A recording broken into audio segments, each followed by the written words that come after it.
impromptu extemporaneous. I don't even know which edition we're up to at this point of the episode. But again, another reason to visit an aviation museum like this, to be able to see things in context and scale, but just to even see things that are rare and unique. I'm standing in front of the German Junkers Ju-88.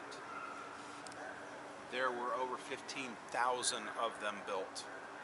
In the world today, there are 2 complete examples, only one in the United States, and this is one of them, and it actually did its service in the nation of Romania, which, if you come and study the airplane, or if Chris has photos online or video of it, you'll see the Romanian national markings on the airplane.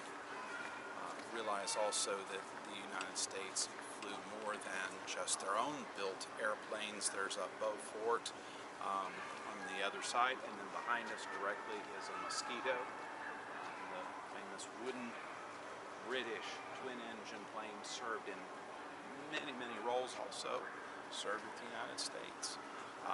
And British Spitfire behind you, in front of that long-nosed German fighter behind it. So, understand as you look at all of these that you're seeing things that sometimes are very rare examples, and not just the more notable planes, but sometimes the oddities or the rare or the one-offs, of which there are few, if any, surviving examples anywhere else. You can see them in person and just really get, again, a sense of that scale. In this era, there's a certain primitiveness to the nature of the airplanes and the people that flew them in these larger-than-life stories and battles that we know about, or that Hollywood has glamorized.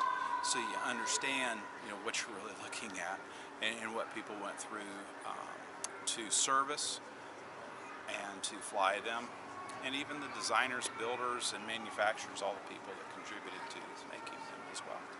Thank you. Okay. Sorry, just quick appendix here. Still in front of the Ju-88, you can see the Romanian markings underneath the wing very clearly. If I'd stood on this side of the airplane for the filming instead of in front, with an Me-163 Comet sitting behind it, just a totally different and radical type of weapon that was loaded up with 3 different types of fuel that when they mixed together, they ignited. It was so volatile, the C-Stoff and T-Stoff, as they called the fuels, more likely to explode on the ground than it was to fire the engine so that you could take off. Wait until the American bomber formations came over, race up into the air. That is not a propeller on the front, that spinner powers a generator, limited flight instrument or 2 that was inside of it, and the ability to fire the guns. They'd race up to the bomber formations, kind of rush through and glide through, shoot up what they could, glide back to Earth. By the way, when they took off, the wheels were jettisoned. So when you landed, you actually landed on the center line skid, like a glider. I have the reinforced glider tabs on the wings.